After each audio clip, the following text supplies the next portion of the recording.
Phil, how's it going? It's going good. Awesome. Ready for that snow that you just informed me about? Yeah, I'm ready for that snow. Hell yeah. Hell yeah.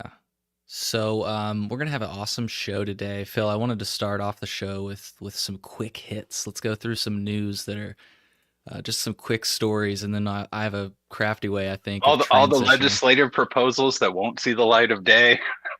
Yes, we will touch on those. Actually, thank you for that reminder because that's probably a good place to start. You can see where I was going to start. Let me pull up the colememo.com. If you go there, I dropped three new articles on some proposals that, like Phil said, may not see the light of day. We can just start with the first one, which is the an Illinois lawmaker has introduced a bill to expand home cultivation limits in medical cannabis caregivers. I actually plan to reach out to this representative. It's Rita Mayfield. And yeah, they're just looking to change that number from five Yeah, plants to that's 12 plants. What do you think about that, Phil? well, it's just interesting because I feel like that's a name I haven't seen before. Same. Yeah. Like like there's another one that's introduced by like Sonia Harper, who I think has been involved with like hemp stuff potentially. I just recognize that name and you always see stuff from like LaShawn Ford, but it's nice to see Rita Mayfield. No idea, never heard of her before. From what I have heard, and don't have any way to back this up other than what I have heard, is just that she's apparently very passionate on this issue and has been wanting to introduce something this for years. And for all those reasons, that's why I'm going to invite her onto the show. It sounds like she'd fit right in, you know. So, but we'll see. We'll see if we hear back from her, and we'll see, like you say, how this goes. But the idea is nice, right? Well, it's just funny, right? Like what like I know that the limits are there, and if you have six plants, whatever, it's if it's above 5 inches, it's supposed to be a felony. But in the world of like hemp versus cannabis, like how do you even really enforce those home cultivation rules? It's a good point. I think right now, this is why I could be wrong on this. And so, Oh, wait. I guess if you had the six plant and you were trying to claim it's hemp, they'd be like, "Where's your hemp license?" bingo. That's what I Right. was Yeah. just about to say. I was just about to say that. And to have a hemp license, you technically have to be on a property that's zoned a certain way, from what I understand. Right. Yeah. Yeah. And I will just say, if people want to correct us at all, they can always call in live, colememo.com/live. I think Rachel, for example, might be tuning in tonight. I talked to her from the Illinois Hemp Growers Association. So if we got that wrong, please drop a comment or call into the show. Would be happy to have a fact check. But yeah, one of the things I've heard about this proposal, Phil, some people are unhappy with the idea that it doesn't specifically give Colts caregivers, because it mentions expanding the number of caregivers, or sorry, the number of patients a caregiver can support from 1 to 10. But some people have at least commented on my social media saying, "Hey, I really wish that this allowed caregivers to cultivate for patients."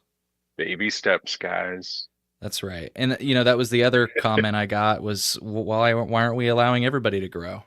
And it's, again, I think, Well, sure, but yes, but also usually these laws are like let's say you have medical cannabis home grow and then that becomes rec. They're just going to transfer, they're just going to cross out medical and write for everybody. So wouldn't you rather 5 years from now be able to grow 12 plants at home than five plants?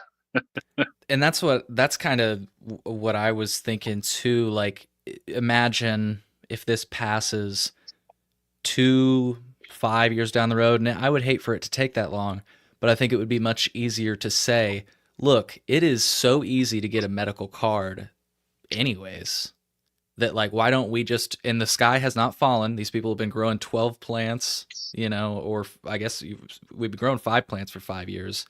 Why not try 12? And then, like you say, ultimately when you make that transition to allowing all adults to grow, like you say, you would at least get 12, you would assume. So it just seems like it's like a long game type of thing, right? Baby steps and long game. right? Well, because apparently home grow for all is just too much to ask for at this point. Right, right. It's just way too much to ask for, which is so hilarious. It's not really that funny, but you know what I mean. Yeah, so interesting stuff. I do just want to say that I would like to take just a moment to mention for the folks that say, hey, can we get caregiver growing? I wrote the Cannabis Regulation Oversight Office. I'll have this link in the show notes. There's language that says plants cultivated at home. Let me see if I get this right here. Cannabis plants may only be tended by registered qualifying patients who reside at the residence or which I'm just going to stop reading right there. Phil, when I tell you that cannabis plants may only be tended by a registered qualifying patient who reside at the residence or that means somebody else can tend to the plants, right? Yeah, they're caregiver. Well, so the law says authorized agent, and this is what I'm displaying on my screen right now. I said, my assumption is that authorized agent equals registered caregiver, but I don't want to jump to any assumptions here, right? And the reply that I finally got out of the state on this was that the official answer is these terms are undefined by the CRTA, and the CRTA did not specify which state agency has jurisdiction or legal authority over home grow rules. There is no definitive answer of what is or isn't allowed beyond some common sense Uh, practices. I mean, I get that sometimes, well, a lot of the time shit is not exactly spelled out in the law, but like for how tightly they came down on this stuff, how do you just not have those terms defined? Like, what the Well, and fuck? my thing is, again, just the word or in that phrase that I read from the law. I know that we talk about intent in the law. It seems like a lot lately, especially with the hemp issue, but that the word or signifies to me that somebody else can take care of the plants, Well, right? also because when you're writing a law and you're like, oh, we're making this like it's kryptonite, it's got to be locked up and only the patient can tend to the plants. It's like, yeah, but like people go out of town. Like I had a Exactly. friend last weekend who was like, "Oh, dude, can you come by my house this weekend and water my plants?" It's like, "Yes," And that's what's because it's interesting because that it's literally like watering someone's tomatoes. Like what are we doing? right. And that like actually like is like even like those plants are like this tall. You could go have a 5-year-old water them. They're not going to be able to get high off of them. right. To your point, that's how the law seems to be written. I'll finish. So it says cannabis plants may only be tended by registered qualifying patients who reside at the residence or their authorized agents attending to the residence for brief periods, such as when the qualifying patient is temporarily away from the residence. So exactly what you just described. That's how the law reads. But apparently, authorized agent means nothing. So there's a mystery man out there that can grow for you, but we don't know who he is or who they are. Um, so, anyways, brief tangent. Any other thoughts on this bill? We'll continue our rapid fire. I think these other ones will be shorter. I hope it happens. I do too. I do too. So the next one is there's a few bills that would allow cannabis delivery, and one of the bills not only allows for cannabis delivery, but it would allow, from what I understood from the bill synopsis, it would remove the distinction between medical and non-medical cannabis purchases and allow, from what I can gather, medical cannabis patients to purchase from every dispensary at the medical cannabis tax rate. That's at least from what I can gather from the synopsis. The language of the law is really long, so I've got it linked in the article if you'd like to check it out yourself. Two different proposals. One seems to create an entirely new license. Yeah, so the Um, delivery one creates a new license, right?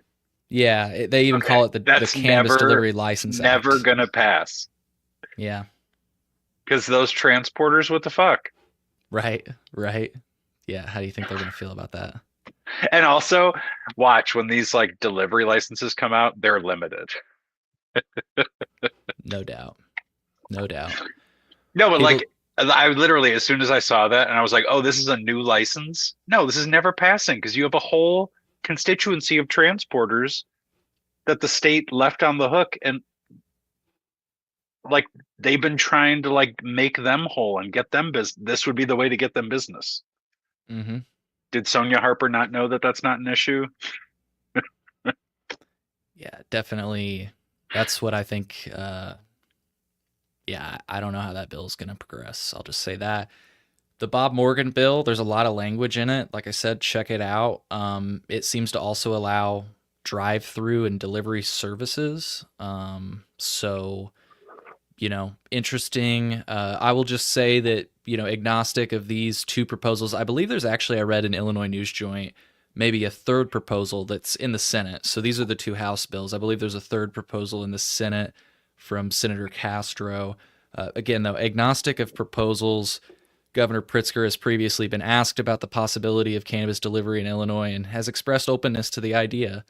He suggested that as long as delivery is properly regulated and ensures products reach only those legally allowed to purchase them, it would be comparable to in store sales. And while he's not taken a definitive stance on any proposals, he seems to be have a general willingness to consider the policy. So, And while the state dawdles and wastes time, you can order hemp products through the mail to your door and right. also get them delivered by DoorDash. Literally by DoorDash. Like, Yeah. ugh. From the companies that are in the dispensary, too, by the way. Looks like we got a there's just comment. such there's just such common sense legislation that it's like, how can this not happen? Yeah. Yeah. Well, for people that are tuning in, you can drop your comments. Somebody's asking what we're talking about. We're talking about three different proposals that got released on into the General Assembly. We'll have those linked in the show notes if you watch back after the fact, and they're on my website right now at thecolememo.com. The last bill, I think this one sounds pretty nice. I mean, it's a step in the right direction.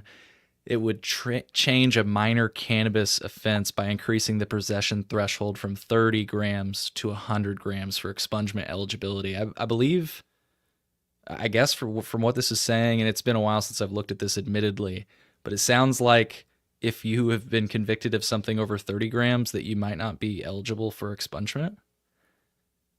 I'm not clear on this, so check out the I thought it language. was only.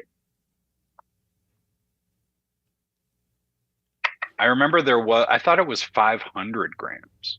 Hmm. Yeah. I thought it Yeah. was more than, I thought it was, so if you were like under 30 grams, you could get expungement. And then if it was over that, but under 500 grams, you could like petition for it.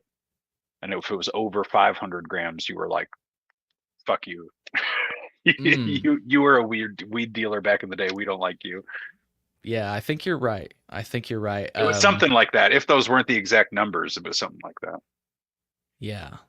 One thing I'll tell people that are listening right now, if you look up Illinois cannabis laws and penalties, Normal usually has a pretty good page on exactly what we're talking about if you'd like to see where it stands. So, yeah, yeah, interesting stuff. So those are the most I, recent. I thought I thought your last article was going to be the proposal to legalize psilocybin with the licensing. Did you see that? I It was think like I some did. proposed thing, and then it was like they have like 2 or 3 years to set up a regulatory structure, but then it would be essentially like licensed like the dispensaries are. I may have missed that one. I know I saw LaShawn Ford reintroduce the Cure Act, but no, I may have missed that one. I'll have to check that out. So,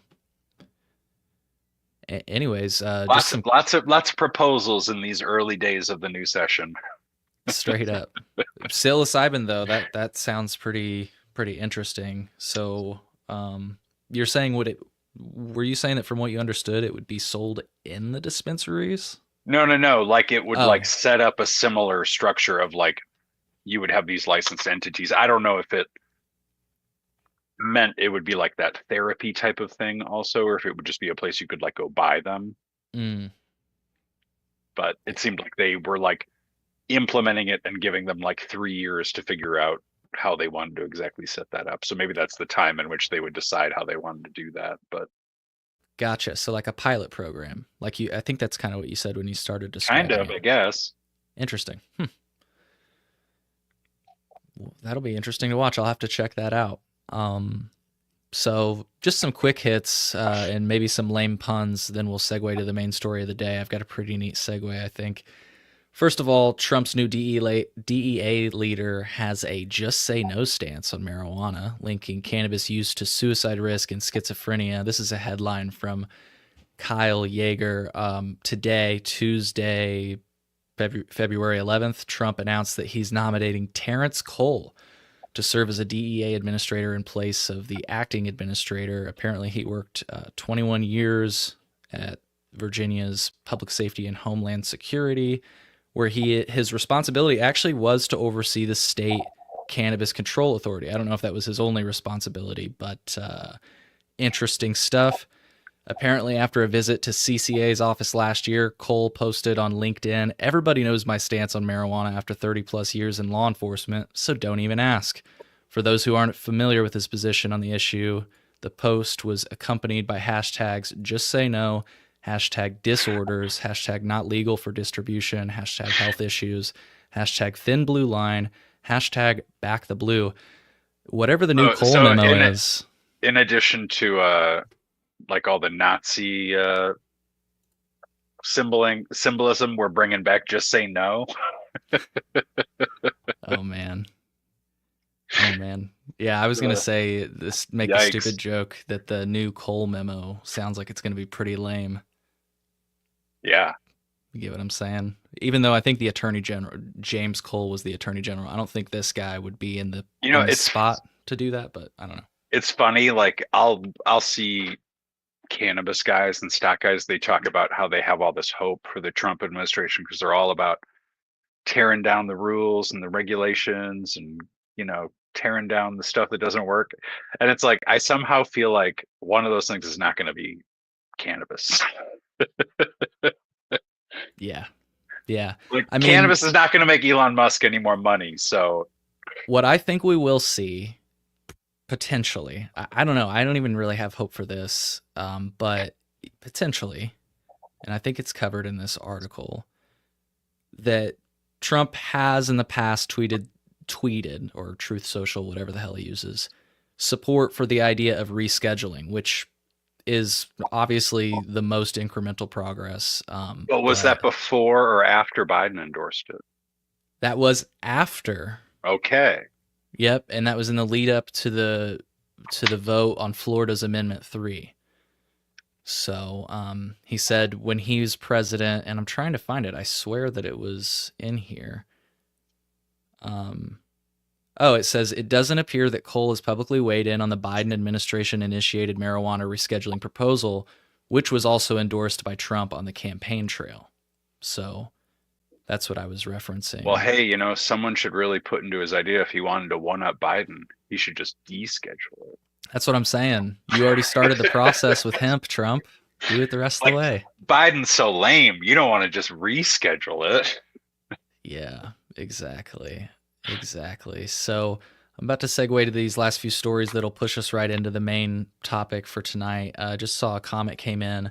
Looking at House Bill 3498 introduced by Rep. Rita Mayfield, how would being a caregiver for 10 patients work? Could I grow for each patient? I definitely encourage you. I'm sorry, since we're live right now, go back. We had a really good discussion on exactly that. The short answer is no. You would just be able to shop at the store for a whole lot of people. Right. Bingo. Yeah, the short answer is no. The longer answer is you got to rewind to the beginning of the show. We talked about a little bit of nuance in the law, maybe a little bit of wiggle room for potential caregiver growing, but right now I would say the answer is no. And somebody said, "What could I be reimbursed by said patients for costs, or am I still having to gift it like I do now?" Well, can't give you advice on that, but yeah, I think you're gonna have to. My unofficial advice is probably gonna have to continue doing whatever you're doing right now. So here's a good little segue, I think. Wait. Illinois should come up with a caregiver license where you have legal authority to go over to Michigan to buy people weed. It would be compassionate. Since they're caregivers only going to the dispensary to buy weed. Come on, think about the people with less funds. Mm-hmm. Wasn't that Kentucky's thing? They gave out the med cards and they were like, yeah, but you got to go buy your weed in another state. Yeah, for a while there. I think they're setting up a program right now, but you're absolutely right. The governor said, like you can, yeah, they were basically saying you can get a medical card in Kentucky, but you just have to acquire it from another state, which is just insane that, Well, like they made the distinction, like you have to go legally acquire it in another state, right. then bring it back across state lines, which is a crime. Mm-hmm. But you couldn't just buy it and like have it locally. Yeah. That was Yeah. kind of wild because it's like, are you just trying to entrap these people? Like, what's going on? Right. I mean, it's literally, and I know that the Cole memo has been rescinded, but it's literally one of the 8 policy points of the Cole memo that you don't allow interstate trafficking. You know what I mean? Like, that's why Oregon and all these states can't export, you know? So it's, yeah, kind of crazy to have a state government encouraging people to do that. So yeah, the person said this sounds like more of a cash grab for the state. Caregivers and patients get the shaft again. Yep, I think that's about right. So I think But at a this, future date, when the caregivers can serve 10 people, and we've had our reckoning with the oligopolies in this country, maybe you'll be able to grow for 10 people. absolutely, maybe, like you say, all of that progress hopefully should add up. So, well, again, that Cole memo might be pretty bad. I've got another Cole memo coming your way. Sorry, bad pun here. Apparently, a coal is coming as we enter the jungle ahead of schedule. The winners and losers of a 25% aluminum tariff are people that make beer and people that make these new hemp drinks. Kind of crazy, you know?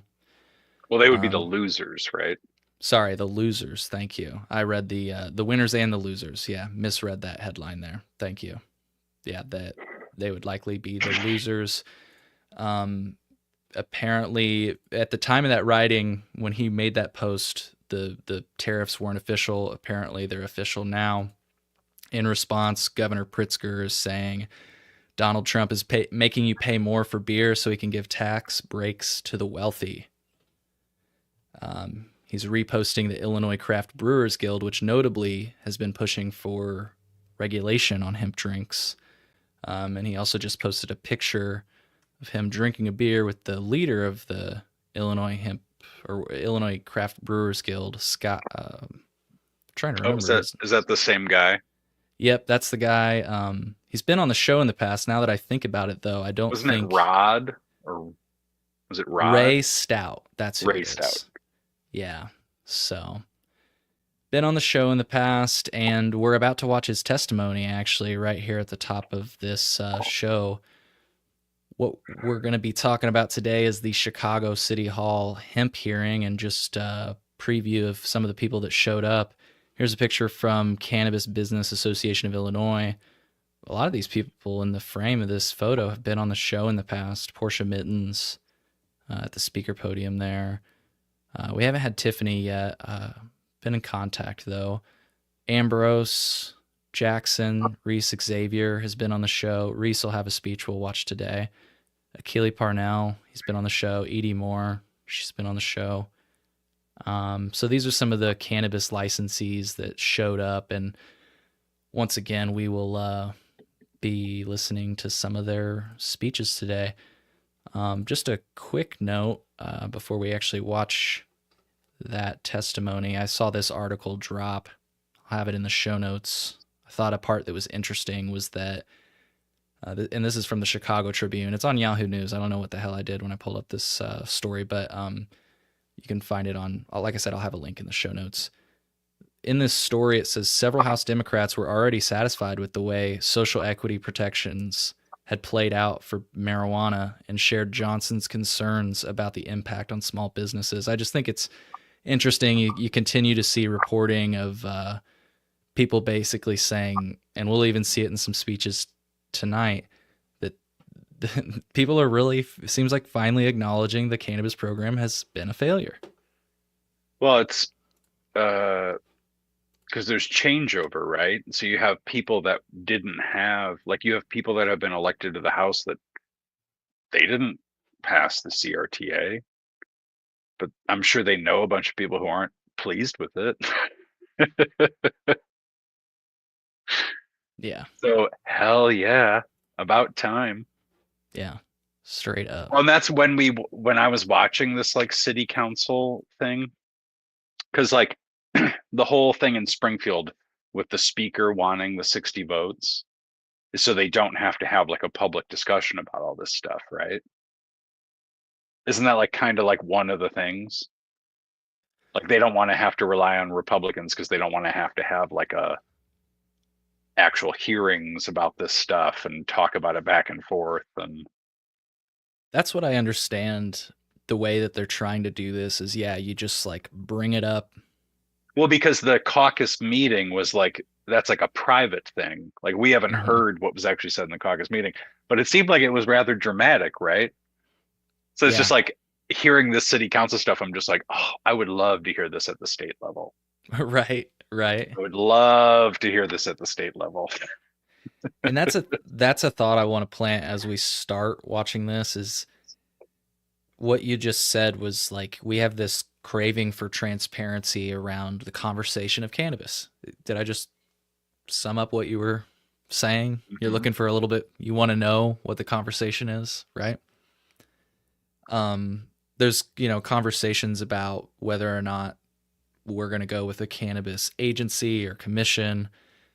And I don't know where to fall on this, but all I will say, whatever we do, let's make sure it's live streamed, just like what we're about to watch and what we're doing right now. Like I think transparency is the way to go. To quote David Lakeman, when you have transparency like that, you get to see everything, warts and all, the good, the bad, is basically what he said. And like I said, however we move forward, I just hope that it's live streamed like this. So, any other thoughts before we watch Ray Stout's testimony? Kick it off. Let's do it. All right, here's Ray Stout. Good afternoon, everybody. My name is Ray Stout. I'm the executive director of the Illinois Craft Brewers Guild. We are the trade organization that represents all the craft breweries in the state of Illinois, including the 70 right here in Chicago. I come before you to ask for common sense regulations be passed in Chicago that and any future decisions made by this body or any other city agencies do not prohibit craft brewers from producing and selling THC beverages. The Illinois craft brewing industry is an established and trusted manufacturing sector. It plays a vital role in communities throughout the state. Every day, Chicago brewers are relied upon to produce high-quality legal products, report production to state and city agencies, pay taxes, ensure compliance with state, city, and federal guidelines, and responsibly sell products for on or off-premise consumption. This well-regulated system has helped build consumer trust, and it is a framework I believe should be extended to hemp-based THC beverages. The potential for hemp-based THC beverages market is significant.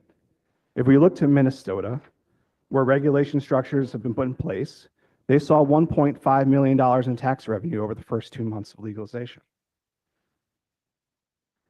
The industry has generated over $15 million in sales, and Chicago could tap into a similar market, generating millions of dollars for revenue for the city, state, and county. Well, Illinois has yet to pass legislation specifically regulating THC beverages and food. Bills have been introduced in the Illinois General Assembly. Myself and my partners are working on them daily. Craft brewers in Illinois support more than 5,000 full-time jobs and contribute $3 billion to the state's economy. A lion's share of that is right here in Chicago. However, the industry has faced significant headwinds recently. We've seen 40 breweries close over the past 2 years. The opportunity to produce and sell THC beverages could provide a vital lifeline to these businesses that are gathering places and wards across this city. We need to make sure this industry remains viable and continues to contribute to the state's economy. And for these reasons, we ask Chicago City Council to support Illinois craft breweries and their efforts to manufacture and sell hemp-based THC beverages. We believe this would not only benefit the brewing community as a whole, but offer new economic opportunities to the city of Chicago and the citizens of Illinois. Thank you. All right. Sensible. Yeah. And you got to remember, we just showed pictures of him sitting down at a table with JB Pritzker. Do you think he didn't bring up this subject? What do you think? Yeah, for sure. You think he did bring it up? Yeah, and I also I wouldn't be surprised if whatever brewery they were at, or I mean, it looked like a brewery. It might have been a bar. Uh, in Illinois these days, I mean, they probably had some kind of THC beverage on the menu. I have to imagine. I can't imagine that if you're working on legislation, if you've been There's fighting just against no this. there's just no world in which a place that can serve you like endless 10% beers shouldn't be able to serve you a 5 or 10 milligram can of seltzer. It's just silly. And Right. even if it's just that, like you can rein in some of the other stuff, sure. Like if you want to get rid of some of the higher potency edibles or whatever, but like the drinks, come on. Right. Yeah, it really just seems insane that But that's what a lot of the stuff that these cannabis people is pushing. Like, that would get rid of that. exactly. Yeah. And I just don't I mean, I understand it from an economic perspective, right? Like if you're just trying to stamp out your competition, but I I mean, I don't understand understand it. it. I understand it from a self-interested point of view Thank you. as a Yeah. licensee under the CRTA, but bunch of cabbies had medallions that were worth hundreds of thousands of dollars. Boo-hoo. Straight up. Can you unpack that really quick? I've got the next comment loaded Oh, up, but can you unpack what you meant? because to be able to pick someone up on the street and give them a ride, you used to have to have a taxi medallion, and you used to have to buy them for a ton of money. And sometimes you would even rent them from people. People had mortgages practically to pay for them over the lifetime of their cabbie career. And then Uber came along and kind of wiped out that whole system. I mean, people literally killed themselves over this. So yeah, when these cannabis people are bitching about these people eating into their margins, it's okay. Yeah. You Yeah. thought this Illinois framework was going to last forever? You're lucky federal legalization didn't happen. True. True. I mean, And by that, this would have been the precursor to it, right? This is federal legalization light. and that, that's what I think is so notable about this next comment. I believe it's by Dr. Janice. She will listen here. She makes a reference to how this could be used as a framework when cannabis is entirely legal. But to just unpack what you said a little bit more, are you saying that if cannabis became federally legal, like all the way, not just with this arbitrary hemp distinction, that, as we mentioned earlier, Oregon might start shipping across the nation, and then all of a sudden, Well, there would be all kinds of fights about it, right? right? But similar to now, plausibly you wouldn't be able to stop people from ordering weed from Oregon, just like they can't stop you from ordering hemp products from any of these other states. Right. Because Illinois can't restrict interstate commerce. That's not a thing. Yeah. Got a comment in, and by the way, folks, we're live, so hit the comments. You can also join the show. You can call in live if you'd like. colememo.com/live. One of the comments we got is, why should we give the THC beverage market to brewers and not soft drink makers or coffee? Brewers already get the ability to make obscene margins on beer. Cost a quarter to sell a $5 pint of beer. I think what we're saying, and Phil, correct me if I'm wrong, because you had made the comment, we're saying at least the brewers. At the very least. You could have a soda company and get into THC beverages too. Yeah.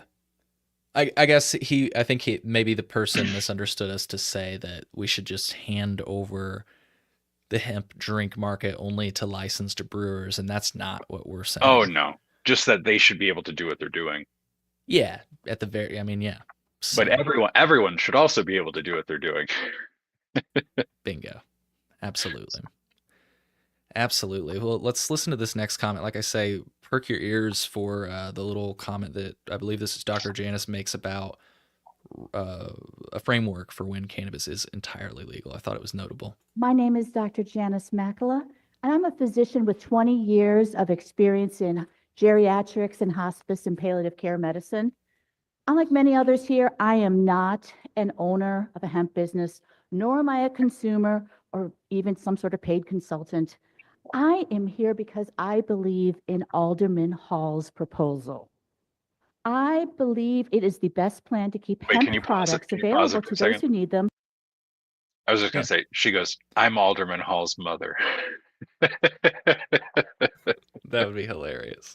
I'm not any of these things, but I'm here for Alderman Hall's proposal because I'm actually his mother. Okay, sorry, I couldn't. No, that was funny. Thank you. That was funny. While ensuring public safety. Alderman Hall's proposal protects children by requiring stores to sell only to adults over 21 and banning products with packages that could appeal to minors. It also protects patients by mandating accurate labeling and strict testing for contaminants. Emerging research highlights the benefits of hemp-derived products such as CBD, CBG, and THCA.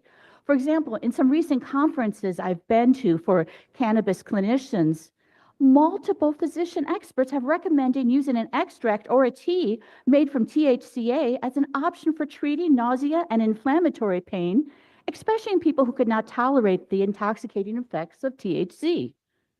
Promising animal studies also suggest potential benefits for conditions like metabolic syndrome and Alzheimer's. I'm hopeful that all ongoing research will continue to uncover these benefits, as long as it isn't hindered by unnecessary administrative and legislative roadblocks. Banning federally legal hemp in products in Chicago will not be effective in limiting access. People will just buy them online where there are no ID checks or quality standards. Look at fireworks. Despite local bans, numerous local backyard displays still happen every 4th of July in Chicago. People attain them from neighboring states. Similarly, a hemp ban won't eliminate availability, but rather it will push people to use less regulated, potentially unsafe sources.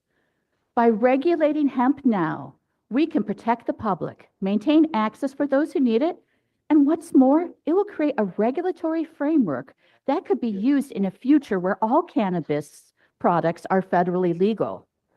Given all this, I strongly advocate for Alderman Hall's proposal and urge you to consider its importance for both safety and accessibility. Thank you for your time. All right. I'm going to segue to the next comments, but Phil, any thoughts on that? I thought that, like I said, It's refreshing to hear a non-cannabis user get the issue. isn't it? Yeah. Maybe she's just such a fireworks enthusiast. She was like, "Oh, I get this." Yeah, her comments on fireworks. That's funny. Which I have heard stuff. I feel like there's been proposals recently for Illinois to like end their fireworks ban. Interesting. I mean, might as well. It's just like, everybody goes to Indiana for fireworks and goes to Michigan for weed. I mean, figure it out. Figure it out. So, this next comment, after this comment, we've got some cannabis licensees, which are always interesting to hear from. I'm excited to hear what you have to say about this. And by the way, Phil, as we go through these, don't hesitate to, like you had me pause it earlier, don't hesitate if you've got thoughts you want to share. Oh, I won't. I won't hesitate. Cool. All right, this next one, I noted. I can't remember who it is or what they said, but I noted it, so let's listen. Believe they are going now. Maybe I am wrong. Oh, you know what would help if I've turned the sound on the video. My apologies, folks. This is live.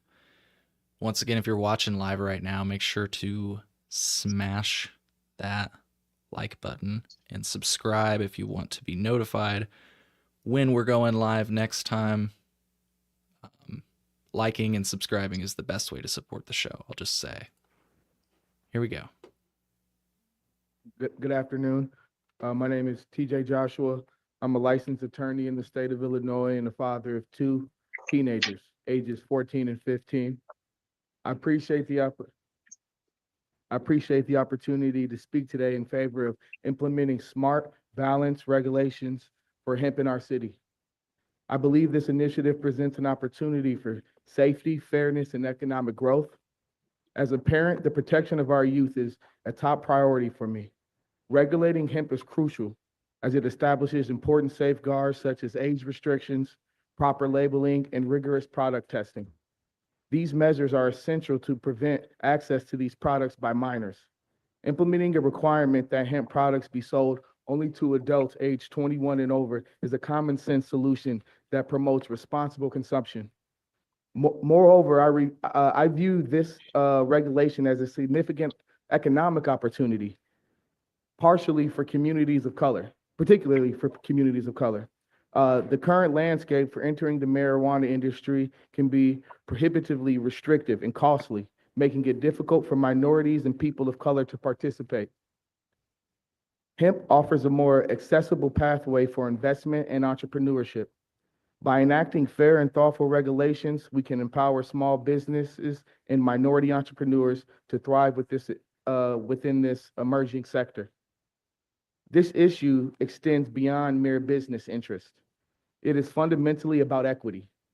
Hemp products provide an affordable, safe, and non-intoxicating option for wellness and health that should be accessible to all. By fostering a market where responsible business owners can succeed, we can ensure that these products remain safe and out of the hands of children. I strongly urge this council to support fair regulations that not only protect public safety, but also create economic opportunities, particularly in underserved communities. This is a pivotal moment for our city to embrace the potential of hemp providing safety, access, and equity for everyone. Thank you. All right. Yeah. I just thought this the specific quote that stood out to me was I view this regulation as a significant economic opportunity. So, yeah, interesting stuff. Any thoughts on that one, Phil, as I go to our I was first just gonna, cannabis licensee? I don't remember exactly the line he said that made me think of it, but I always point out like how there's only like one, potentially two, depending on how you define the boundaries of the south side of Chicago. There's only one dispensary pretty much in the south side of Chicago, Mission and South Shore. But there's, you know, any number of places probably in the south side selling hemp products. Well, I looked it up. There's like a brewery in the Bridgeport area, like a little south of there on the south side. So there's maybe like 5 breweries in the south side. And but it's like people will say like, oh, well, you want to be able to start a cannabis business, or you want anyone to be able to start a cannabis business. Not anyone can go start a brewery. And it's like, well, maybe we should think in terms of like the economics of these areas. Like, why shouldn't someone, like, you can't sell homebrew or like barter with it. You can give it away. You can have friends over to drink your homebrew. It's like, why shouldn't you be able to start a little home brewery? Like, you have a house, you start brewing your own beer. Let's say you have a little garage that you turn into like some kind of a bar setup. Like, I bet you'd have a number of breweries in the south side then. Like, can we like broaden the scale on which we think of these cannabis businesses so that it like actually gives opportunity to people who don't have those opportunities, instead of just being like, oh no, it costs $1 million to start a dispensary. Sorry. Yeah, and I don't know who this comment's referring to, and they just said the guy I just played. By this guy, I mean the guy whose statement you just played. They said, this guy sounds like he does not know that hemp and cannabis are the same thing. I mean, maybe it's honestly, we're gonna play Rod Kite's explanation in a little bit, and it's hilarious to see some of these people try to wrap their head around the arbitrary nature of this. And he does a great job of explaining it. But then there's parts where you can literally, and we'll watch it, you can see it on their faces. The gears are turning. They don't understand, but they're trying to, which was very reassuring for me to see, at least. So, someone said it would be great. Rachel, hey Rachel, said it would be great to have cannabis/hemp covered under cottage food law one day. Yeah. Yeah. Generally recognized as safe. Cottage food law, yeah, just treat it like a plant, just like it is. All right, well, this next one's a cannabis licensee, Phil. You ready? Let's do it. Thank you for giving us the opportunity to share our views today. I really appreciate that.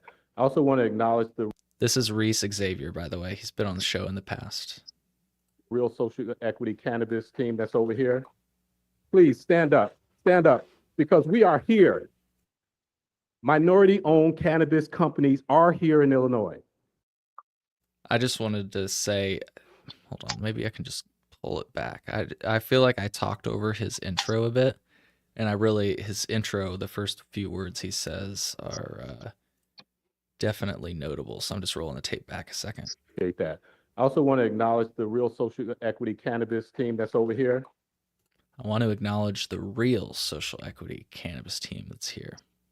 Oh, you mean is the former narcotics officer in that group? What about the former Chicago alderman? Is he in that group? Or the former state senator that had to resign for corruption? Is he part of your real social equity group? Come on. Right. Yeah, I don't know if any of those people were there. We did see the pictures. Get off your high horse, dude. You just won a license in a lottery. They denied way more social equity applicants than they ever approved by like a factor of 100. So calm down, Reese Xavier. Okay, now we can listen to what he has to say. Here we go. Please stand up, because we are here. Minority-owned cannabis companies are here in Illinois. We worked our butts off to get these licenses. I have a couple of brief statements that I'd like to get through pretty quickly. My name is Reese Xavier. I am the CEO and managing partner of HT23 Growers. We are a 100% African-American-owned craft grow cultivation. We are the true definition of social equity. Since 2016, I've dedicated countless of hours, not only earning the license in 2021, but also towards making it operational. This journey involves significant sacrifices from not only me, but my family and the family of those who worked alongside of me. Our sacrifices were not just about the opportunity this license brought us, but more so about the economic potential it offers for our partner community. Having grown up in Chicago's Roseland area, I've witnessed firsthand the economic shift in that community. For those in my age range, know exactly what I'm talking about. These experiences drive my commitment today. Now, all of that is under threat by an unfair and uneven system. I want to be 100% clear. Hemp and cannabis comes from the same plant. But the rules are not the same. The rules are not the same. When hemp is chemically altered and synthesized to provide an intoxicating effect like cannabis, it is illogical to apply different regulations. If it gets you high, it should be regulated under the Illinois cannabis regulation. While these products are federally legal due to a loophole in the legislation, the federal government has signaled that this market is unacceptable and was not the intent of the 2018 Farm Bill. If it gets you high, it should be regulated under Illinois' cannabis regulation. Now, this is not about the many non-intoxicating byproducts that could be made from hemp. Some of the folks talked about it today. This is not about that. This is about chemically altered, intoxicating hemp-derived products with dangerous levels of THC. I just saw a product today with 450 milligrams in one gummy. In Illinois cannabis market, the most products you can buy in a dispensary trip is 500 milligrams. Meanwhile, there's a package being sold with one gummy with 450 milligrams. That's dangerous. This is about consumer safety. This is about protecting Illinois consumers. This is about protecting Chicago residents. Thank you so much for. All right. What do you think, Phil? Oh, I don't like it. I'm curious which federal people he's referring to have said that this is not what they intended. I mean, Yeah. just off one of his last notes, this is a single gummy that has 200 milligrams in it. It's from Michigan, so it's a legal product that you could buy recreationally. Didn't even need a med card. It's not dangerous. Yeah. You could I eat don't- 1,000 milligrams. It is not dangerous. Yeah, I don't know where that when cannabis I thought yeah, it used to be that we were talking about cannabis being like safer than alcohol and But also, this guy is a veteran, right? but I can't remember. He has to be, right? If you want a craft grow license. Yeah, I can't remember if he is or 'Cause not. that's one of the things we always forget to mention in all this social equity stuff is this like, if you want a license, you're a veteran technically. At least if you were in that first round of dispensaries or if you want a craft grow. I was gonna say the other thing is a craft grow, right? So yeah, we're getting comments in saying no amount of THC is dangerous. Seriously, people. Like the worst. Yeah, it's crazy. Also, I always like to say that safety is not the point. The point is cognitive liberty. Like if we're gonna say we live in a free country, we should have the freedom to explore all these types of consciousness, whether it's plant Also- derived or whatever. I'm so sick of these cannabis people bitching about how hard it was to get a license. Like, that's what we were complaining about for you guys from the beginning. If you had all just banded together and said, none of us are applying for any of these licenses, we would have had a lot more of an easier time fighting to change the shit, so you wouldn't have had such a hard time. Yeah, and that's the part I don't understand. And I will just say, I've had conversations with some of these craft growers like off of the podcast, and I've honestly just asked them. So like, let's just before we play this next statement, which is from another cannabis licensee. Okay, you go down this list of like complaints you have, 280E, right? 280E is a big complaint in every state from every operator because they can't deduct their earnings Yeah, because at a federal it's level. insane. It is. It's like I think a more than 50% operational tax. Yeah, like no other business has to operate that way. Yeah, right. So that's one of the complaints they always bring up. They bring up how burdensome the application process is, right? They bring up how hard it is to meet the regulations. I remember one of the licensees on my show, I believe it was on the show with Reese Xavier and Scott Redmond, they were talking about how expensive their surveillance systems were and how they had to be to a certain spec, like 4K video and has to have sound and all this stuff. And they're complaining about it. And it's like, so why don't you fight to like not have that? And I feel like one of the easiest ways to do that, and again, this is the part that I'm interested to see what you hear about, because this is the thing that I have asked some of these craft growers off the record. It's like, okay, got it. You don't want hemp to be sold at anywhere but the dispensary. Got it. Okay. So moving past that, let's say that happened. How are you not trying to take advantage of some of the flexibility hemp gives you? Like, if you think about it, all edibles qualify as hemp, and you could write all of the things off related to that. You get what you follow me? Like the idea of taking the best and leaving the rest. And I hate to give them ammo right now, but it's like, I honestly was asking them, why wouldn't you? You could theoretically like allow people to buy edibles with their credit card at the dispensary if they're hemp, right? And I feel like this is like a weird microcosm of like what we're dealing with nationally, where like the CRTA is like the cannabis establishment, and the licensees are the Democrats, and the hemp people are Trump. like if we're doing analogies here.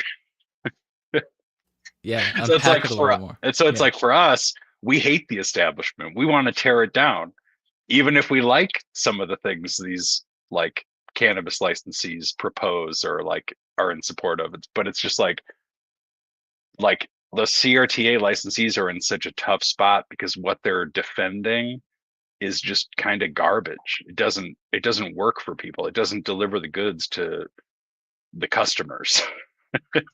Like it's why so many of us just don't like. I even thought recently, I was like, oh, like this dispensary near me has 30% off their medical. They have like an ounce of this stuff from IC Collective. I could go try that. I could get an ounce for like $150, which isn't too far off from like something more high end I would buy in Michigan. But I'm just like, the fuck's the point? Like, Yeah. I'm gonna have to go into this shop that's not pleasant at all. I'm gonna be supporting this bullshit system. I can't see the flower before I buy it. I have a bunch of weed already from Michigan, so I don't really need it.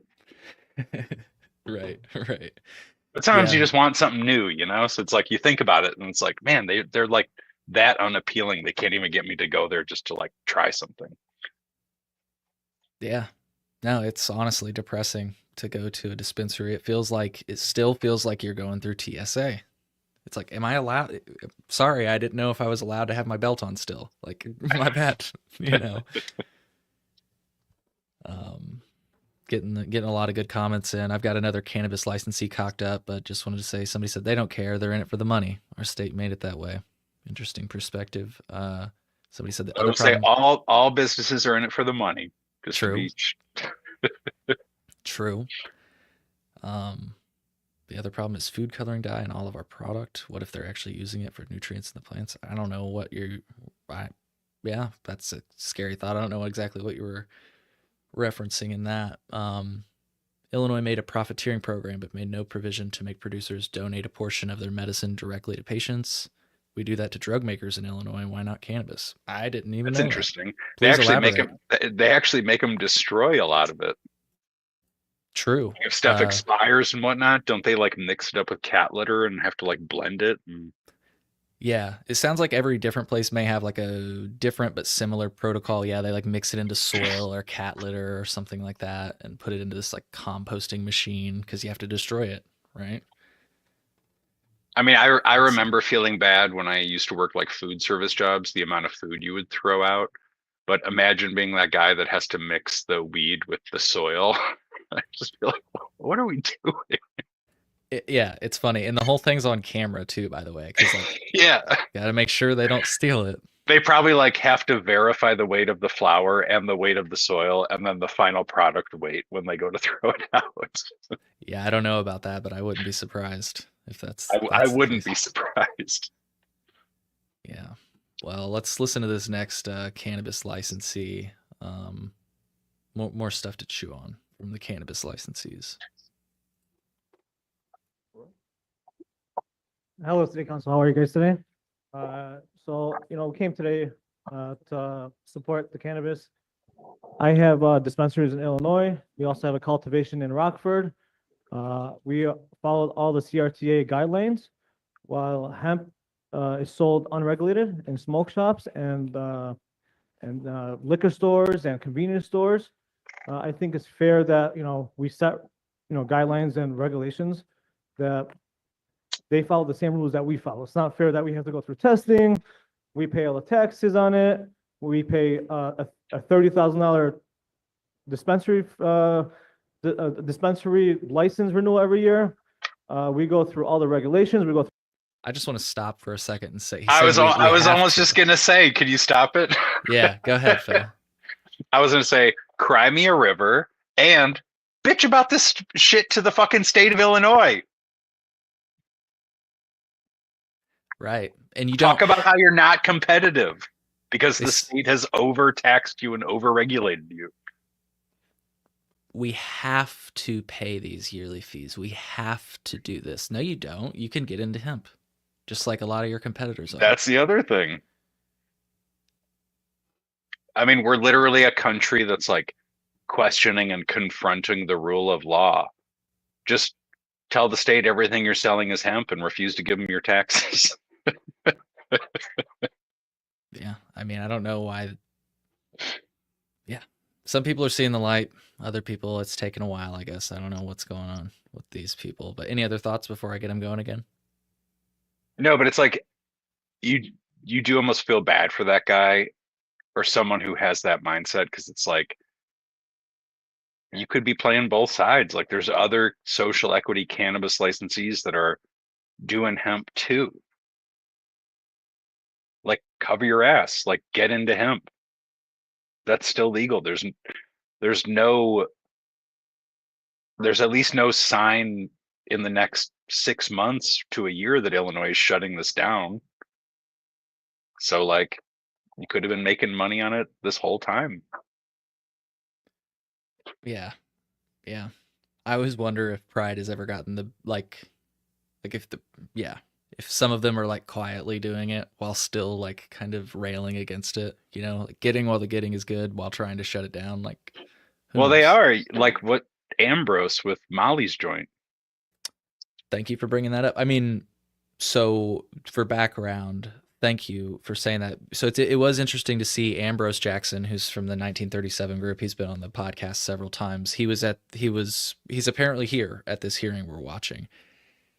And he's there on behalf of CBAI, or at least with the CBAI group. And of course, they are rallying for a hemp ban and using all this crazy rhetoric that we've been talking about, which is confusing because I've, been to Molly's joint in Tilton, Illinois, and I've got this on video. I think we've done podcasts. Like if people want to check them out, I think Boyd Laffoon was somebody who we did a podcast on. If you want to search that up on thecolmemo.com. And we're drinking hemp drinks. There's hemp ice cream over across the room. Like, mind you, this is in their consumption lounge / bar area that they've got the hemp drinks and the hemp ice cream. But like, yeah, I was surprised to see him there, especially with, some of the things he said on the show in the past with regard to like not being opposed to open licensing and stuff like that, But business is tough, right? I don't know. Well, and also like he's probably got, like as a business owner, you probably like you're involved with a lot of people, so you have like multiple motivations, Right. You got to work, with people. Whole go along to get along thing, right? Yeah. Anyways, though, I feel like I cut you off. Did you have a point about besides Ambrose? I know you brought up Ambrose, but Oh no, he was just the one I thought of, of social equity licensees who actually like have some kind of hemp. Or River Bluff, I mean, is another one. yeah, I've got the little River Bluff soda right here. For people that are wondering what we're talking about, there's a company called River Bluff that has a cannabis license, a craft grow cannabis license, and they also sell hemp products online. One person followed me today. It looked like they were an Illinois operator. They were Contract Canna, and when I clicked on their name, they said they have a cannabis license and a hemp license in Illinois. I believe. I could be wrong. Maybe I'm wrong on that because I just searched them up and now I'm not seeing the same thing. Who knows what I'm talking about? But anyways, want to get back to this cannabis licensee? We'll do that. Through inspections, we go through seat to sale. We have cameras in our stores and our dispensaries and cultivation that are watched by the state and Illinois State Police 24/7. So I think it's fair that they follow the guidelines that we follow, and that they abide by the CRTA. That's all I have. Thanks. Thank you. I want to try to. I have a post pulled up by CBAI because I've noticed they've been saying that lately, which is it's like a sort of a. I'm curious what you think about that statement. They said, you should just follow the rules of the CRTA, Phil, right? If you want to sell intoxicating products, follow the rule of the CRTA. How do you respond to that? I'm curious. I've got my response cocked up, but I'm just curious, what do you think about that? No.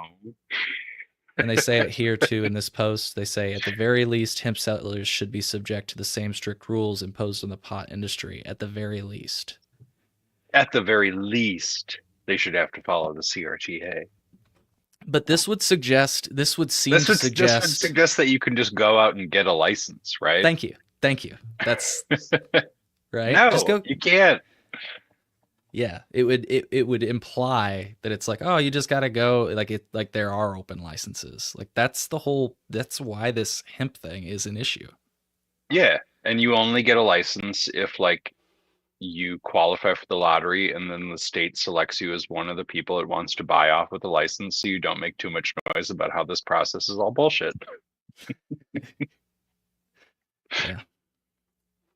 Yeah. Well, I think there's only a little bit more in his statement. We'll play it here, and I'll get the next one loaded up. At this time, JJ Joshua. Oh no, we did finish his, so I'll try to find the next line here. Oh, our next one is Tyrone. Always love hearing from Tyrone. He's been on the podcast in the past. He's I don't know. I just love. I love just like how he sounds and the way he puts words together, and maybe He's a passionate man. Yeah, definitely. He's got a cute little white dog. Yeah, Cream, right? 10 to work. I got your fellow alderman's permission. So here, All in thank favor, you nay. for the hearing. You know, I'm sitting here listening to this crap. And Walter Burnett will tell you when me and him had a beef, when I told him, we not gonna be in the cannabis space. You're about to get all these licenses to white men, not white women either. While y'all support white men in this illegal industry that's federally illegal. We sitting here talking about a federally illegal cannabis industry over a federally legal hemp space. That's some hypocrisy of legislators. And I'm not gonna sit by and look at the elephant in the room, J.B. Pritzker, and the racism, Bernard Hopkins, that y'all playing with us right now. We spent 50 years going to prison for cannabis. And you still haven't fixed the war on drugs. Our community still messed up by that. And you gonna tell me that that's social equity because you fought for a license? I don't know Nala ex-cons in the space of cannabis who spent all these years regulating or out building a black market that is cannabis. You're only gonna make increased drug sales and crime by eliminating certain markets, because we could destroy the cannabis industry today. While y'all sitting there playing, y'all won't have no licenses. That matters because you won't make no money, because the streets will be flooded. Y'all tripping. And here we are. We've hired over 50 black women and men in the space that we are. That kind of feels good for me as somebody who spent 21 years in prison, creating jobs, and then putting forth ordinance to tax our own business to help the city. That don't make no sense. Who doing that? And then we got a cannabis governor who gave all the licenses to his cronies. Everybody that votes against, I really want to look at all our elected officials, D2s, to see how much money big cannabis is pumping into y'all campaigns. Because this herein lies the reason why you would destroy something that's federally legal. I don't understand that. We sitting here saying we believe in everything the cannabis industry says in regulation and not putting candy. We don't sell that. I'm in Alderman Dow ward, and she hasn't been one time in my dispensary. I'm in Walter Burnett's ward with a new location, and he hasn't visited my store one time. And we're about to open 2 or 3 more. And these aldermen do not support black businesses like we say they do, but it's talking about regulation. And I appreciate that because I know I can pick up the phone and call Alderman Walter Burnett and say, hey, get over here. But thank you. But thank you. I like how he wrapped that up after that very passionate speech. Oh, Phil, I think you are muted, my friend. I love his fluctuations in tone. Yeah. Yeah. He definitely, like, I remember when we But were I at, but I also love the challenge he laid down. Sorry to interrupt. no, it's okay. Of just being like, oh, you didn't want to let us in? Well, we'll flood the market then. Yeah. You won't have a license. Yeah. I remember, and folks, if you want to hear more from Tyrone, he has been on the show in the past, and he said just about that on the show in the past. So if you want to hear him unpack those thoughts a little bit more, go back and check it out. Tyrone Muhammad, very interesting person.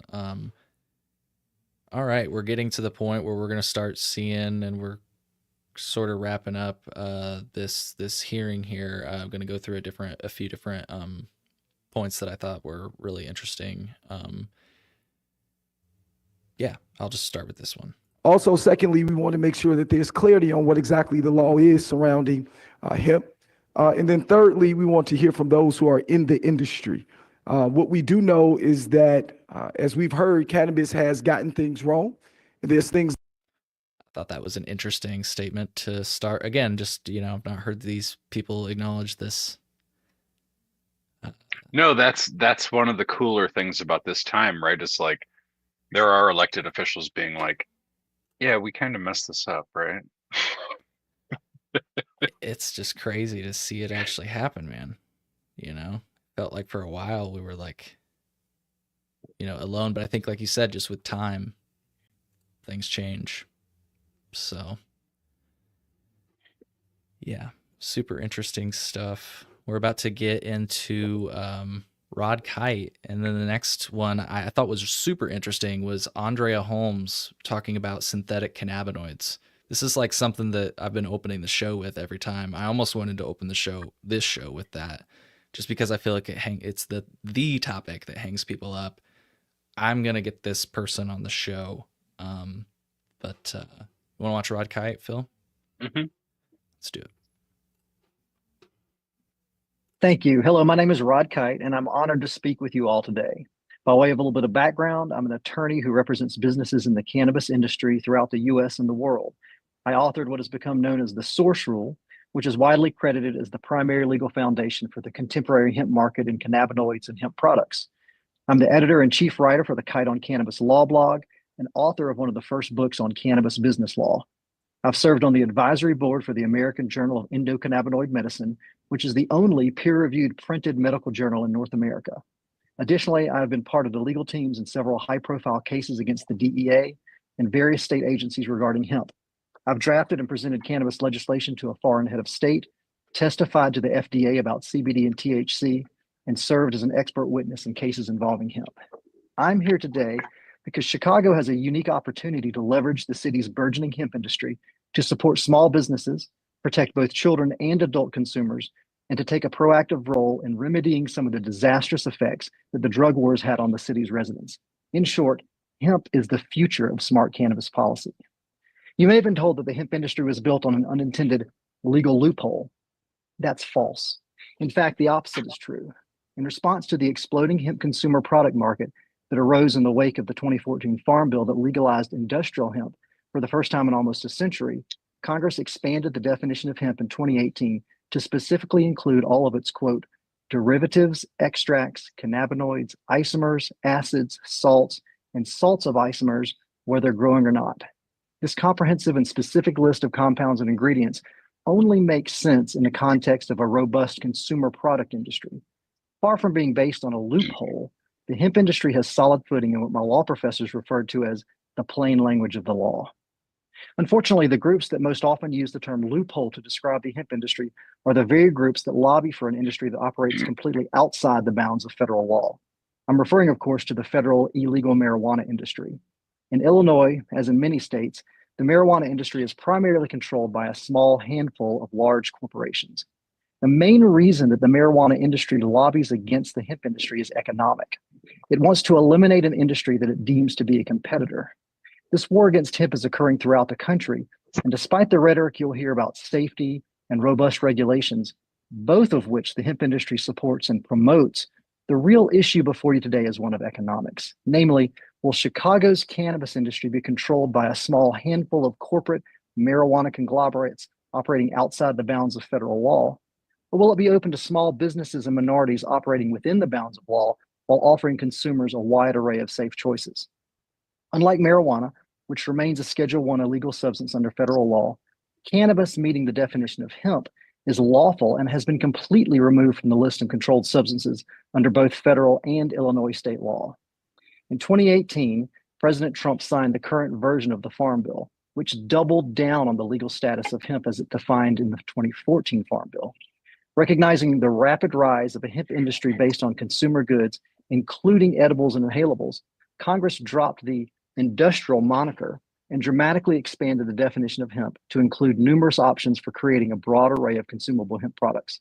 This broad definition, which federal courts have found, by the way, to be, quote, unambiguous, has fueled a national cannabis revolution that empowers farmers, small businesses, minorities, and consumers to produce, process, manufacture, distribute, and to consume legal cannabis products in the form of hemp. Since the 2018 Farm Bill was enacted, many states have enacted some sensible hemp regulations to safeguard children, ensure that adults have access to safe products, and fund municipal and state coffers with the tax revenue that these products provide, all while supporting small businesses that operate within the law. Chicago should seize this opportunity to properly regulate rather than eliminate a burgeoning legal industry that welcomes all responsible participants, from large corporate conglomerates to small and minority-owned businesses. Now, despite the rhetoric that hemp companies are somehow opposed to regulation, the truth, and you've heard this already, is that hemp business owners have been lobbying for robust hemp regulations to both Chicago and the state for many years. And since November, Alderman William Hall has been engaged in a debate on how to best regulate and tax hemp-derived products and the businesses that sell them in the city of Chicago. This ordinance includes a ban on the sale of intoxicating hemp products to underage minors and a ban on the sale of untested and poorly manufactured synthetic hemp compounds.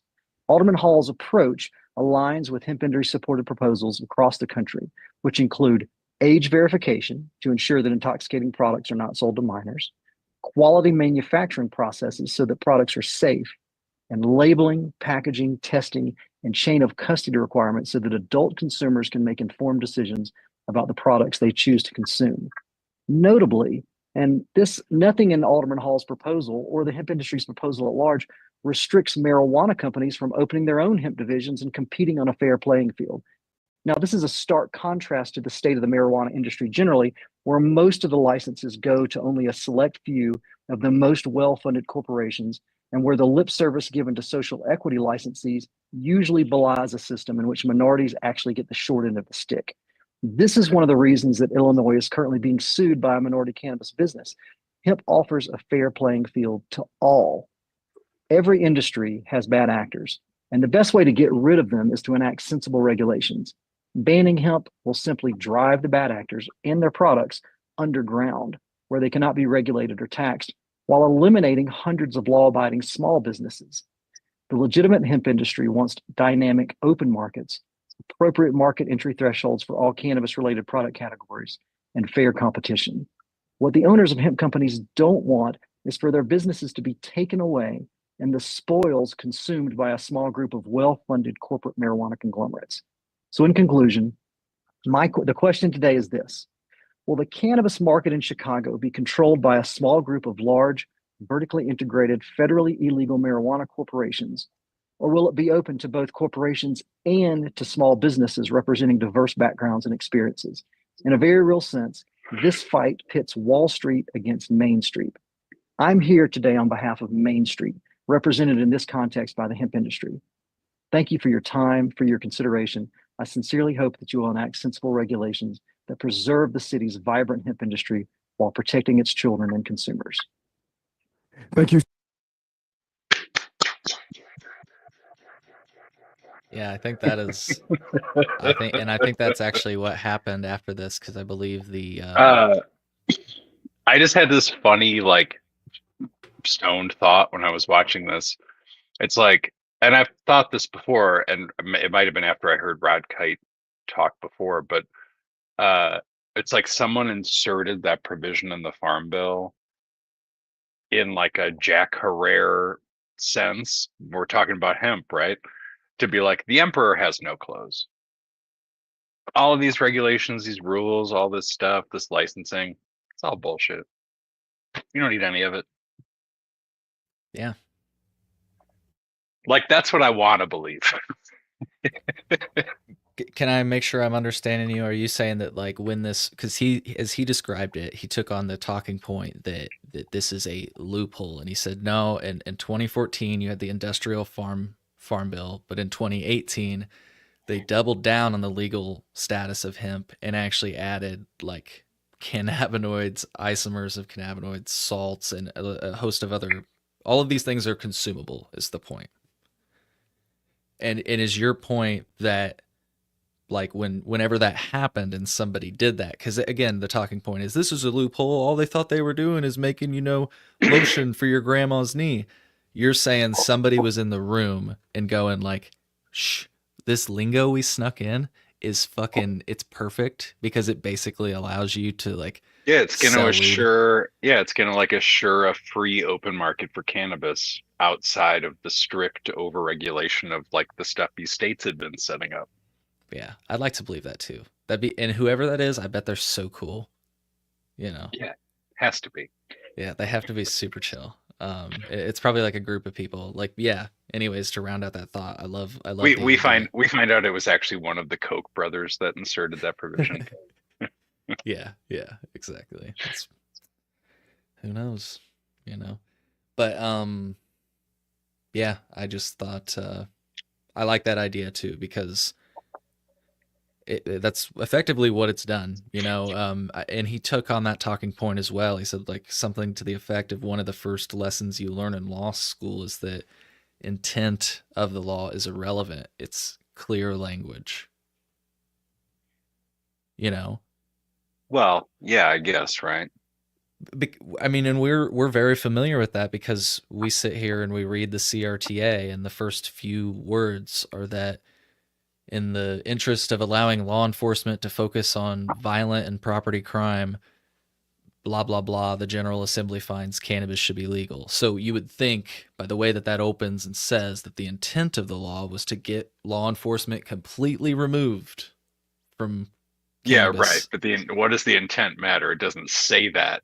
Correct. Like, yeah. You get what I'm saying? Where it's like, we are going to stop completely arresting people at all for cannabis so we can focus on these other crimes.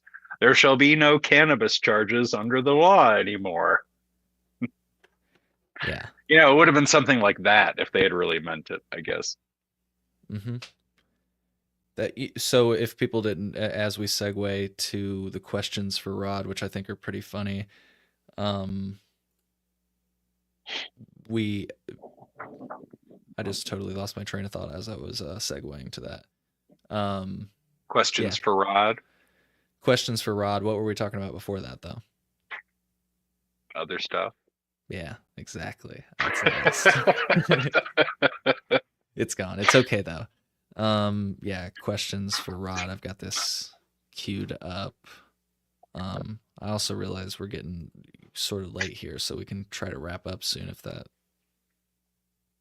There, You see, I think this is where questions start. Rod Knight, I have a question. What's the difference, and my colleagues, if you want to ask questions, you are as well. What's the difference between marijuana that people use to get high and hemp?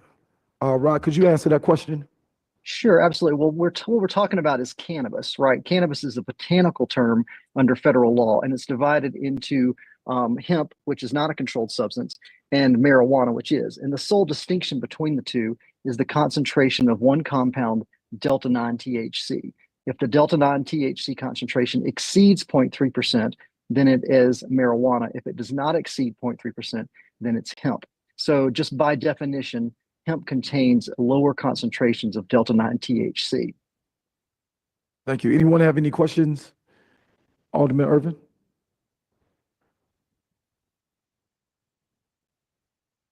Thank you, Mr. Chairman. Quickly, that determination based on the percentage, if that percentage is, for lack of a better term, manipulated to be increased, is that still hemp or is that cannabis? Well, if the delta-9 THC concentrations exceed 0.3%, then again, by definition, under both Illinois state law and federal law, it is no longer hemp. It is marijuana. But it's a bright line difference in terms of the potency. Or if it's no more than 0.3% delta 9 THC, it's hemp. If it's more than 0.3% delta 9 THC, it's not hemp. Okay. Hey, whoa. Let me tell y'all something. Just for a second, let people articulate themselves. Now, I understand y'all passionate. Understand you got a position. But at the end of the day, people need to hear this clearly because we're trying to get it right. So if you can hold your applause, or if you're that passionate, you can step outside. But could you repeat that answer one more time? Sure, I'm happy to. So by definition, again, under both federal law and the laws of Illinois, the distinction between hemp and marijuana is the concentration of delta 9 THC. So if delta 9 THC remains below or actually up to 0.3% delta 9 THC, it is legal hemp. If it exceeds 0.3% delta 9 THC, then it is marijuana. Is that I love the idea that whatever he's saying right now is causing a ruckus in the city Well, I hall. know that like later on towards the end of the recording, he at one point had to be like, Tyrone, calm down. Yeah. Tyrone, one more Tyrone, warning. please, no more outbursts. Yeah, I know what you're talking about. Yeah. And by the way, folks, we'll have a link to this full recording if you want to see it. You know, we're just picking through moments here. But yeah, just want to continue with these questions because I think it's just interesting to see people that don't understand this try to understand this. And it's cool to hear him explain it, you know? Well, and you forget, I mean, as us, like you forget there are people that don't understand it, right? Yeah. Which Yeah. is our legislators on all levels. Or even like activists or people in this space, like they don't get where it's like what he said is like, it's all cannabis. You've got hemp and you've got marijuana, two arbitrary legal terms. Hemp, if you meet that legal standards, is descheduled cannabis. Right, because the cannabis people want to be on this whole like, does it get you high or does it not get you high? That's not what the definition of hemp is. The definition of hemp is very specific. It has nothing to do with whether or not it's intoxicating. Yeah, exactly. Exactly. It's lovely, honestly. That's the way it should be. But interestingly, and this point is made later, and we may not get to it tonight, but interestingly, they have a lab tech that comments about how most of their hemp clients actually ask for more than what is required for cannabis because people have so many concerns. They read about all this shit, so people that consume hemp actually want to see more information. And I thought that was a very interesting point to hear from a person that runs a cannabis and hemp testing lab, you know, where they test both. So interesting stuff. Is that at the beginning or at the end? I'm not sure I quite understand your question. Certainly. I guess my question is if the product is grown and it doesn't have, as you say, the 0.3, but through some other process, it increases above the 0.3. My question is, what your definition at 0.3, is it at the beginning when it's coming out the ground per se, or at the end when it's in the package given to the consumer? Sure. I think the best way to answer that question is to talk about the USDA rules, which regulate hemp production. States are allowed to propose plans that the USDA can approve. Not to get too into the weeds there, but the bottom line is the USDA has set a regulatory framework for hemp. And what it says is that in order for a hemp farmer or cultivator to harvest the hemp plant, they have to pass a test. They have to have their crops tested. And if that delta 9 THC level exceeds 0.3%, then that hemp crop is not deemed to be hemp. And depending on the state, they either have to destroy the crop outright or they have opportunities to remediate it in some way. So that's part A. If it meets that definition of no more than 0.3%, it can be harvested. At that point, we're looking at a definition of hemp. There are no further mandated federal tests, although some states do mandate testing. But again, it's very clear if the delta 9 THC levels in a hemp or hemp product exceed 0.3%, then that is marijuana. If they don't, then that is hemp. So then, just so for my own clarity and edification, if the product coming out the ground tests and meets the 0.3 percentage level or below, then whatever happens to it after that point is of no consequence. You're not going to get it. I'm not sure that depends on the states. A lot of states have different regulations. Again, and it also depends on the consequence. But and I'm really wanting to sort of answer your question, but the hemp itself, again, is defined, whether it's in the ground or outside the ground, as cannabis with no more than 0.3% delta 9 THC. So certainly if THC delta 9 levels go above that at some point, well then sure, it is no longer hemp. If the delta 9 levels do not go above 0.3, then it remains hemp. So maybe that's a more helpful way to look at it. But again, it's a pretty bright line focused on delta 9 THC concentrations. Okay, so then based on your testimony, if it lands above that after process or whatever happens, then it becomes cannabis theoretically, based on what you just stated. Potentially, sure. I mean, this is one of the things that people in the hemp industry face. You know, different industries have different burdens, and so if a hemp operator is in possession of and by the way, it's all cannabis. Botanically speaking, it's all cannabis. Legally speaking, we have hemp and marijuana. Certainly, if someone in the hemp industry is in possession of flower or some other product that has more than 0.3% delta 9 THC, either because somehow or another that that it came to them in that way, or because this is a product just like any other, at least the flower is. Like any other natural product, there is sort of a change in evolution. If you have your your fruit that you buy at the market and you leave it on the counter, after a week or two, it's going to change, right? It's going to ripen and things are going to happen. Well, with at least the flower, that changes can occur over time as well. And one of those changes can be that the delta 9 levels can increase. So this is one of the things that the hemp industry, a lot of my clients work hard to prevent, whether it be by storing products in a cool environment, and certainly ensuring that the chain of custody and the certificates of analysis and other documentation are accurate. Okay. Hey, Tyrone, relax. Do you see that? So His eyes just like glazed over. He's like, "What?" But to be clear, what happened here? I think that the mic wasn't picking something up because I'm gonna hit play. Thanks. Yeah.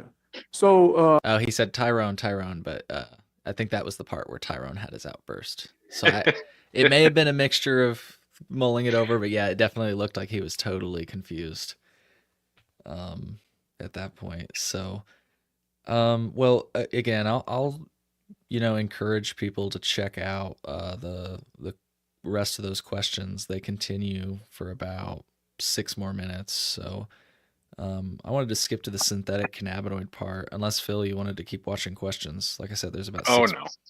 Okay. All right. So I thought this was really interesting, Phil, because you almost this reminded me of something you said on the show in the past. The way that this person opens up the topic of synthetic cannabinoids, and they actually I don't believe they get any questions. So it's just this statement we're watching. I'm just getting it to the point where she starts talking.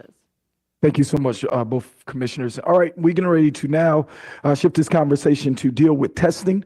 As our commissioner just alluded to, what happens after it is grown is very important. So to that end, she's going to briefly share Dr. Andrea Holmes. She is a PhD in organic chemistry at New York University, and she was a National Institutes of Health postdoctoral fellow at Columbia University in the Department of Chemistry and Columbia Medical College, College of Physicians and Surgeons in New York City. In addition to her work, she is also the Chief Scientific Officer of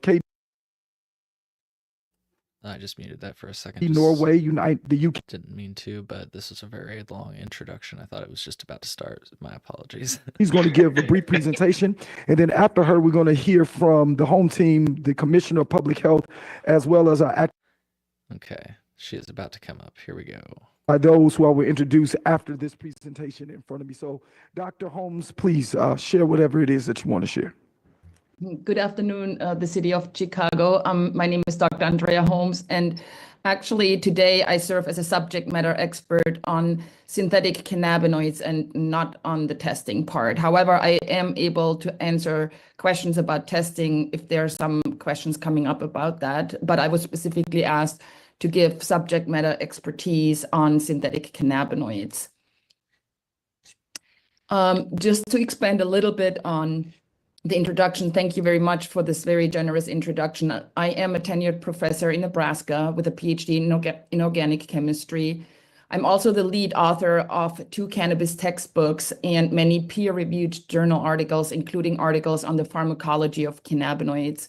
I have built several cannabis companies in the US, in Germany, and I serve for a global pharmaceutical and dietary supplement company where I lead a team of international professionals on dietary and infant formula ingredients.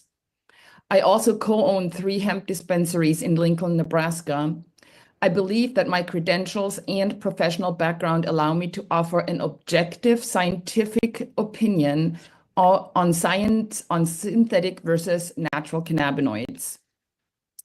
I would like to point out all over the states, there is a lot of controversy around the word intoxicating synthetic cannabinoids. The word synthetic cannabinoids is typically associated with designer drug molecules that are not occurring naturally in the plant or in nature, but they bind to the same receptors as cannabis does. The term first arose with organic chemistry professor John Hoffman from Clemson University, who worked on many new molecules and synthesized JWH18, which later has shown to have very, very highly potent and negative health effects. Without Professor Hoffman's knowledge, this drug was later introduced onto the black market and was given the street name K2 or spice or bath crystals, which is also a synonym for synthetic cannabinoids. It is sold illegally as an herbal incense, plant-type material. And since then, underground cooks have created hundreds of illegal substances by poaching literatures from publications and patents. And these compounds are a big problem and health concern. However, I would like to clearly distinguish the difference. Cannabinoids from federally legal hemp are not comparable to this type of synthetic designer drug molecules. They are completely different in chemical structure and the effect that they have on the central nervous system. Furthermore, hemp-derived THC isomers are prepared from naturally extracted CBD. It's important to distinguish these synthetic cannabinoids like K2 and spice from naturally occurring cannabinoids like delta-8 THC, its isomers, and other minor cannabinoids, because the consumption of designer drugs can be dangerous, while cannabinoids from cannabis has been consumed for hundreds and even thousands of years for spiritual, religious, and health and wellness reasons. Furthermore, surveys. So I think that pretty well drills the point home, and people can check out the rest of that. But that's pretty much what you said, dead on, last time you were on, Phil.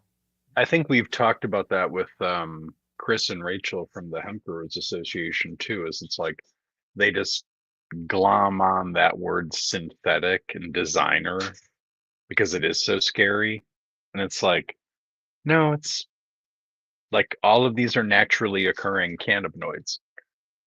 Yeah. And later in this speech, she's probably just about to get to it, but I want to round out our show here. I've got like a list of comments instead of watching the moments. I'll ask you if you remember when people said this and see if you have any thoughts about it. But one of the things she's about to get to is how many things in our life are synthetic. And I'm going off the top of my head. She mentioned most of the caffeine in the drinks we drink like are synthetically produced. Decaffeinated caffeine is technically synthetically produced. Tylenol. There's several different things that we consume that are synthesized. anyways, yeah, so interesting stuff there. The energy drinks, like there's a lot of random stuff in energy drinks Yeah, these days. like you wouldn't call it synthetic caffeine. Right. Like that's just silly. Yeah. Yeah. Someone said, I don't think anyone who is remotely familiar was making this mistake. Synthetics like 2CB are not the same. If you're at all educated, you know the difference between synthetic and hemp-derived. Hey, and synthetic isn't necessarily a bad thing. Like 2CB is a lot of fun. Right. I was about to say that. I mean, you know, it can be good. It can be fun. Okay, well, again, there's a lot of good stuff in here. There's a really good clip that I don't know. Do you remember, Phil, the one that I posted from that alderman on Instagram a while ago? Yeah, Jackson Andre McLean. Vasquez. Yeah. I like that he at one point was like, yeah, I'm a medical cannabis card holder. He's like, we're all about reducing the stigma here, right? Yeah. Oh yeah, and there's actually another one of them at some point that admits they use hemp. Like they start asking about what is our jurisdiction for legislating packaging on products, right? As a city, like do we do that with anything else? One of the points somebody made is that we do regulate like those little airplane bottles they called them. Do you remember that part? Chicago does, technically. Right. Chicago. Yeah. But that was as much of an analogy they could come up with regard to like regulating a packaging on a product, you know? Yeah, or like, well, they also, I mean, you could think of other things like Chicago bans spray paint. You can't buy spray paint within the city limits. So there are like certain things that are just banned from sale within the city. But yeah, like I wouldn't equate that with like a dosage thing. I mean, unless they would be like, could Chicago someday decide they want to ban pre-rolls? Like, I guess they could, right?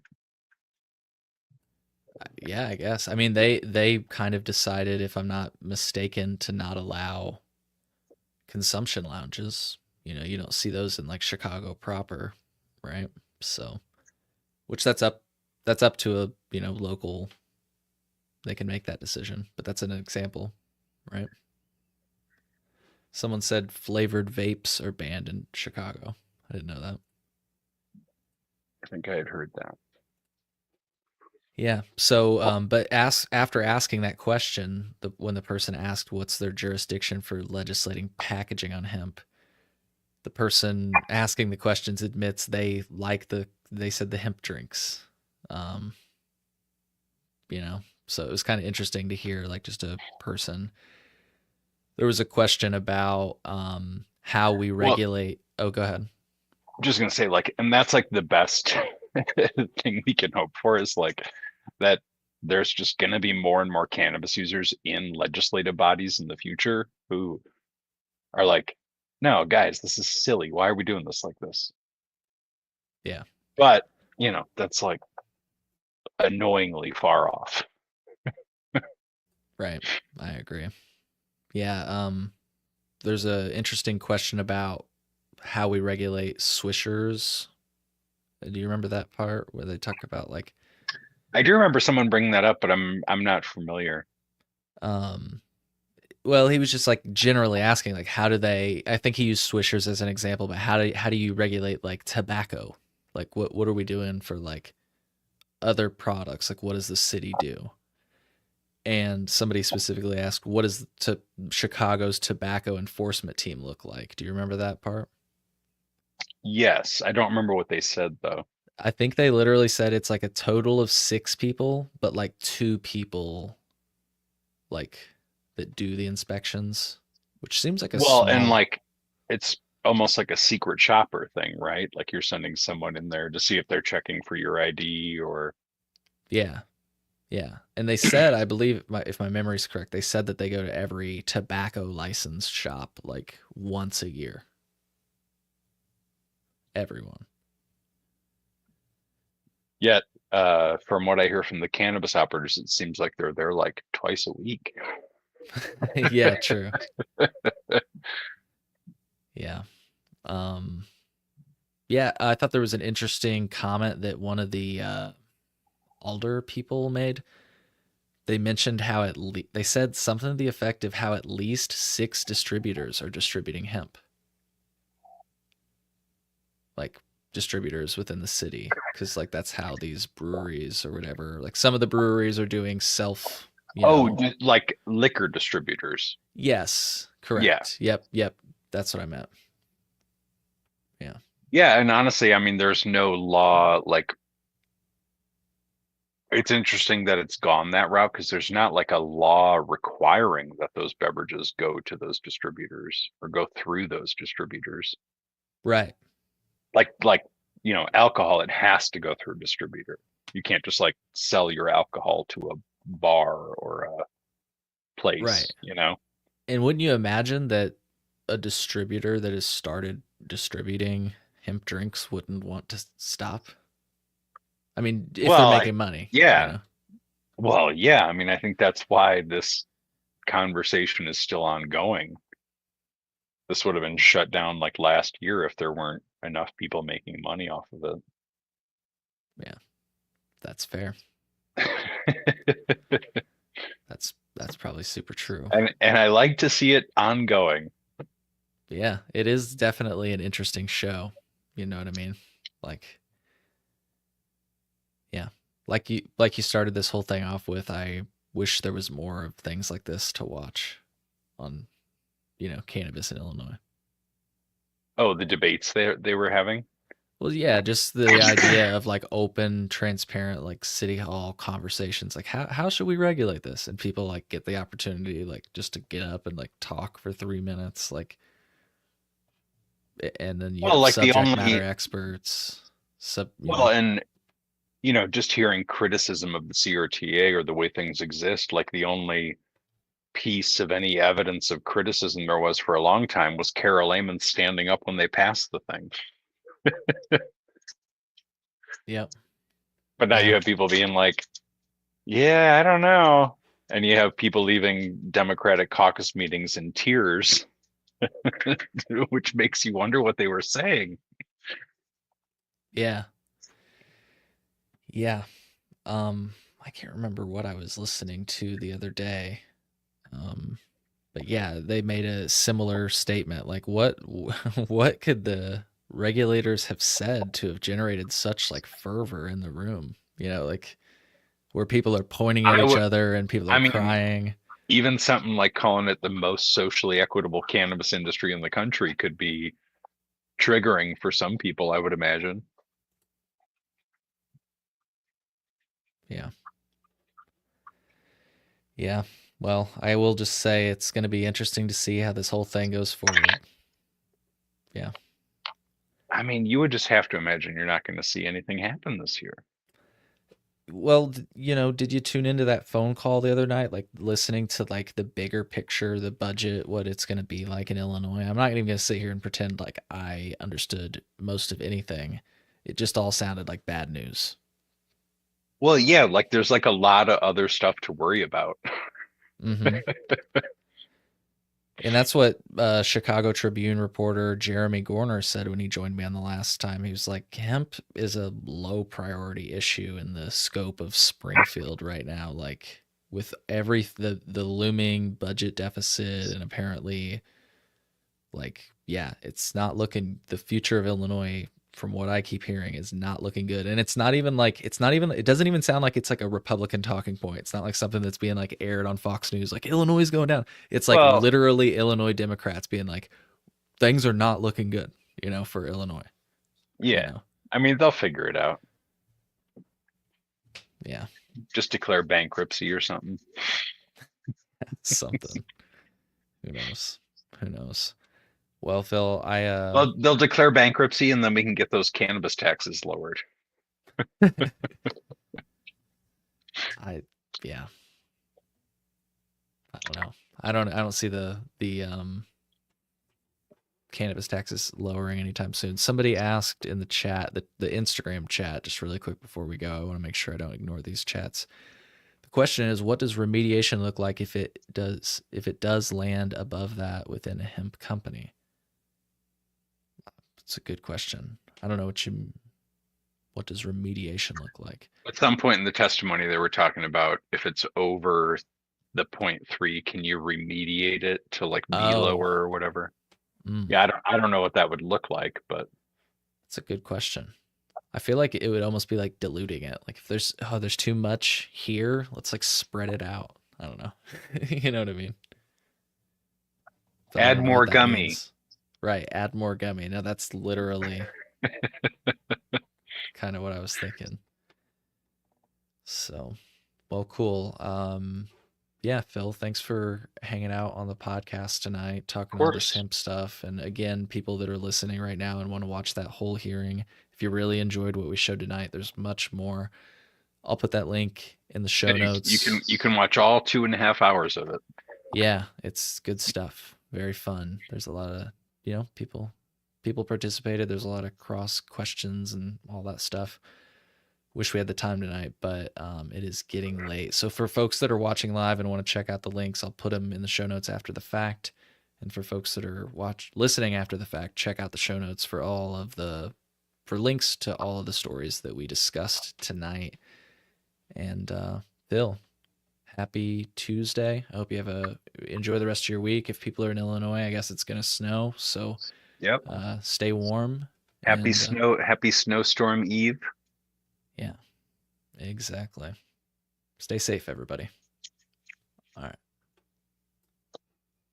Beginning January 1st, 2020, the recreational use of cannabis will be legal in the state of Illinois. Available to stream now, my mini doc dives into the history of Illinois legalization, starting with January 1st. What should we expect? The biggest thing that we need people to understand is that January 1, in terms of the criminal justice system here in this state, is the end of prohibition.